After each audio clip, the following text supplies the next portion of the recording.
Salut Barbara, ça faisait longtemps que je t'avais pas présenté un livre sur le petit chaperon rouge, n'est-ce pas? Au moins.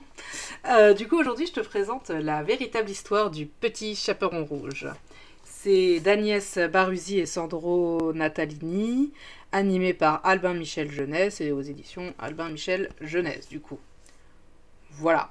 Alors, la véritable histoire du petit chaperon rouge est plutôt pas terrible pour lui, mais je vais t'expliquer ça tout de suite.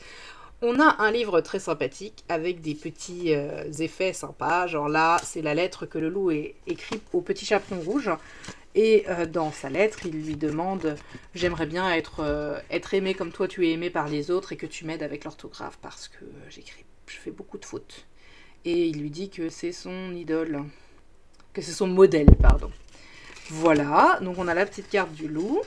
Alors c'est un livre que j'ai eu en seconde main, donc il a été manipulé beaucoup, manifestement, mais il n'est pas trop abîmé, ça va. Donc, le chaperon rouge est d'accord pour recevoir notre ami le loup, qui vient donc chez elle. Elle lui dit qu'il faut qu'il prenne un bain, qu'il devienne végétarien, etc. etc. Et en fait, concrètement, c'est un peu particulier parce que il devient le larbin de tout le monde. Là, il conduit le car scolaire. Ici, il fait le ménage.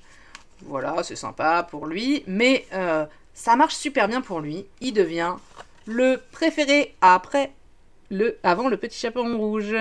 Sauf que, à ton avis, ça fait pas plaisir à qui ça? Eh ben, au petit chaperon rouge.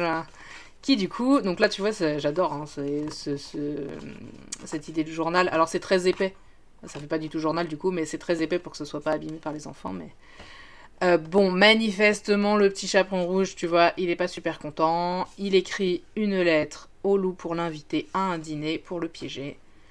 Et ensuite, le petit chaperon rouge piège le loup et donc on aura... alors j'ai sauté une page clairement, voilà. Le petit chaperon rouge piège le loup en lui faisant manger de la viande. Et ici, on a le début de l'histoire qu'on connaît tous. Du coup, le petit chaperon rouge est poursuivi par le loup, etc. Voilà, alors, moi ce que j'adore dans cette version déjà, c'est que le petit chaperon rouge est méchant. Je trouve ça très rigolo quand même, que ce soit le loup qui soit le gentil et le petit chaperon rouge le méchant. J'ai bien aimé le mélange des accessoires, les lettres, les pop-up, etc. Je trouvais ça super chouette. Et puis c'est écrit de façon très sympa. Bref, pour moi, c'est une réussite ce livre et c'est une adaptation que je trouve très drôle. Enfin, presqu'elle, c'est comme ça qu'on dit, je crois. Que je trouve très très drôle et que je conseille. Voilà.